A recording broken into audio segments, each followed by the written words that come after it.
Meanwhile, U.S. Undersecretary for Political Affairs Victoria Nuland is in Kathmandu. Nuland's Nepal visit comes amid big changes in U.S.-China relations, especially in the backdrop of Nancy Pelosi's Taiwan visit. She has held a number of high-level positions under 3 American presidents. Nuland held talks with Prime Minister Pushpa Kamal Dahal. She also met former Nepal Prime Minister Sher Bahadur Dubba.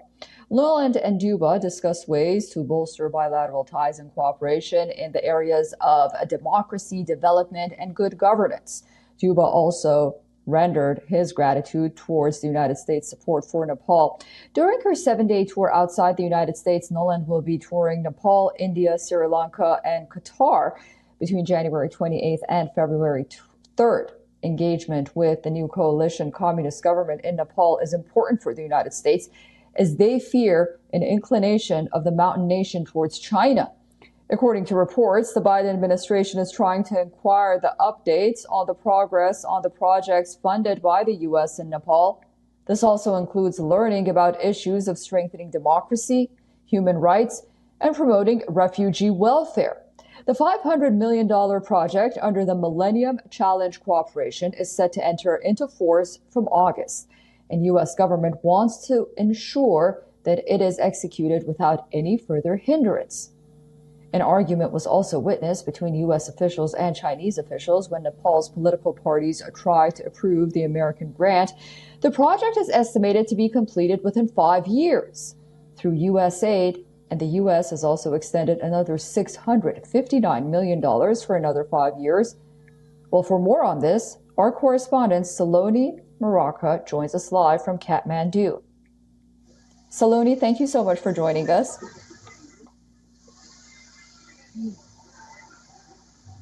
Hello. Hi, Saloni. So big visit by Nuland to Kathmandu. What can you tell us about this visit? Yes, this was a day-long visit, and she basically focused on the political meetings. She held a series of meetings, including with the Prime Minister Prachanda and the Foreign Minister, during which discussions were held on the ways to strengthen the bilateral relations. And especially the focus was on the economic prosperity of the country, especially Nepal, and how to bring out the development projects to help Nepal's economy grow. She focused on the hydropower projects, and she also said that U.S. plans to invest extra over $1 billion in the next 5 years, and including from the small to medium enterprises. So their main focus was also the MCC ratification, which created the political differences here in Nepal last year. So it seems that Washington attaches high priority to the implementation of the MCC project, which is a $500 million grant to Nepal to improve the transmission lines and the road development projects.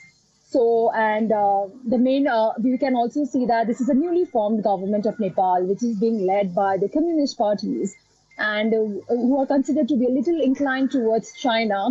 So it seems that U.S. wanted to just see where the current government stands on the bilateral relations between the Nepal and U.S. that the both countries share, and also to check on the implementation process of the MCC and other investments that U.S. is planning, and which are the projects that are underway in the country. Well, thank you so much for that update, and we'll be following Victoria Nuland's trip very carefully to the region. And I know we'll be talking to you very soon regarding that.